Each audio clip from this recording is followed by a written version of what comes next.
In the context of talking about accounting and information systems, it's important not to just understand really what they do functionally, but also to think through why is it that we deploy them in the first place? And really the answer is pretty simple. It's to deal with information and process information, report on information, and how to use that information effectively. That in itself is what creates or constitutes an area called information management. That area is getting a whole lot more emphasis in the media these days. There's certainly a lot of attention on it, and professionally there's quite a few thought leadership processes going on around information management. And what I'd like to do is take that term that's being used and kind of boil it down to what it means. And what it really means is we're essentially trying to provide users of information what they need to manage the business. That simple. Why do people need that? Well, often they need information to make decisions, right? Measure results, plan for the future, and very importantly, and this is an area where financial planning and analysis comes into play, is how do we measure something so that we can determine if we're on track with our strategic plan objectives? The CFO or the CGMA in a business would theoretically be required to know, we're kind of going in this direction as a company. We want to make sure we're going to get there. How do we make sure? And I need to help come up with ways to measure and provide data, information back to the sponsors or subject matter area people or business process owners of how are we doing towards that particular objective. So what does information management involve though? Well, that sounds very ethereal at the top. Now we're going to dig in. What it really means is making sure you have systems that can deliver reliable information. What's reliable information?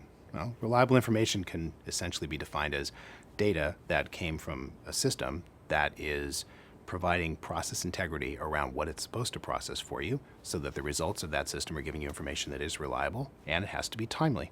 Okay? Information needs to be timely, provided to the right people at the right time, and as our profession understands, it's got to be based on systems that have provided all that information and all these processes through sound internal controls and internal control objectives. So what is it that information management involves? It's actually a whole lot of theory, but I'm going to break it down as best I can.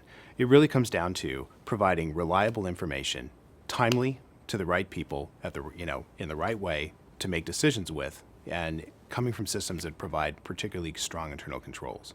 Let's go back though to reliable. Reliable is an important thing. Reliable, as we all know as accountants, there's a whole lot of thinking about what does reliability mean. But really this comes down to, is the information that we're going to get with which we're going to make our decisions coming from something that we can trust? So systems typically are looked to, accounting systems, ERP systems, and all the other ones we could think of, frankly, with all their acronyms.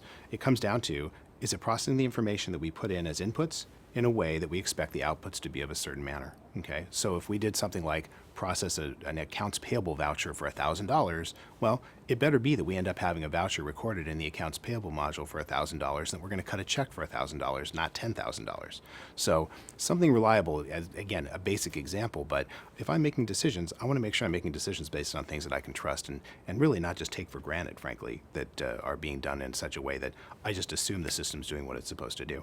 So again, reliable information delivered timely, meaning when I need it, okay, in a manner that makes me able to make some decisions. And again, back to focusing on, am I making my progress towards systems and strategic objectives?